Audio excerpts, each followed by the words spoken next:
আমার সাথে যে ধান্দা করবে তার জন্য মিষ্টি,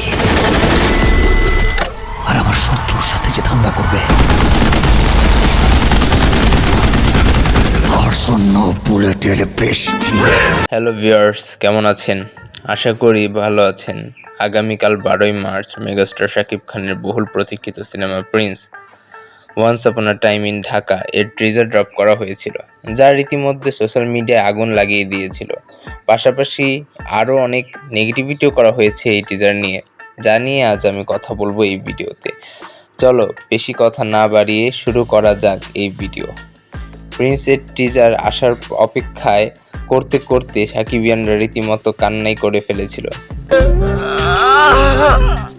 যেই টিজার আসলো তখনই কিছু দল বলা শুরু করলো টিজার একদম বাজে হয়েছে, তাদের এক্সপেকটেশন ফুলফিল করতে পারেনি এই টিজারের কোনো কিছুই ভালো হয়নি। কালার গ্রেডিং, ভিএফএক্স, বিজিএম কিছুই নাকি ভালো হয়নি। তাদের জন্য বলবো তারা সব সঠিক সমালোচনা করতে পারেনি, সব ভুলও ধরতে পারেনি। আগে এই টিজারের পজিটিভ দিক নিয়ে আসি। প্রিন্সের টিজারে শাকিব খানের লুক ছিল অমায়িক, কোনো খুঁত ধরার মতন না। পাশাপাশি ভরপুর ছিল অ্যাকশন ও সুন্দর কালার গ্রেডিং এবং গুজবাম হওয়ার মতো বিজিএম।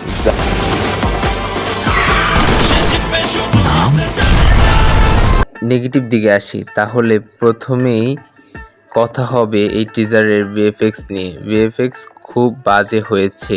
এই দেখেন শাকিব খান বোম মেরে গাড়ি আসমানে উঠাইছে, দেখেন ভিএফএক্স এর অবস্থা।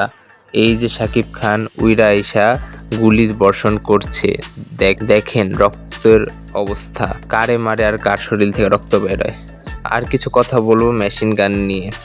এমনিতেই দেখতে অনেক রিয়েলিস্টিক এবং গর্জিয়াস। এর পূর্বে হয়তো বাংলাদেশি কোনো সিনেমা এরকম গর্জিয়াস গান আর দেখা যায়নি।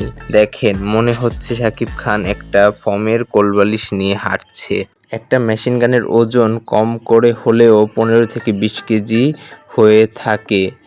একজন মানুষ এরকম একটা মেশিন গান নিয়ে হাঁটতে হলে একদিকে একটু কাত হয়ে হাঁটতে হবে। এত সহজে সোজা হয়ে হাত দুলিয়ে দুলিয়ে হাঁটা সম্ভব নয়। অবশেষে আমার প্রিন্স টিমের কাছে একটাই চাওয়া যে এখনো সময় আছে এই সকল সমস্যার সমাধান করা। আজ এই পর্যন্তই, আবার দেখা হবে কোনো নতুন ভিডিওতে।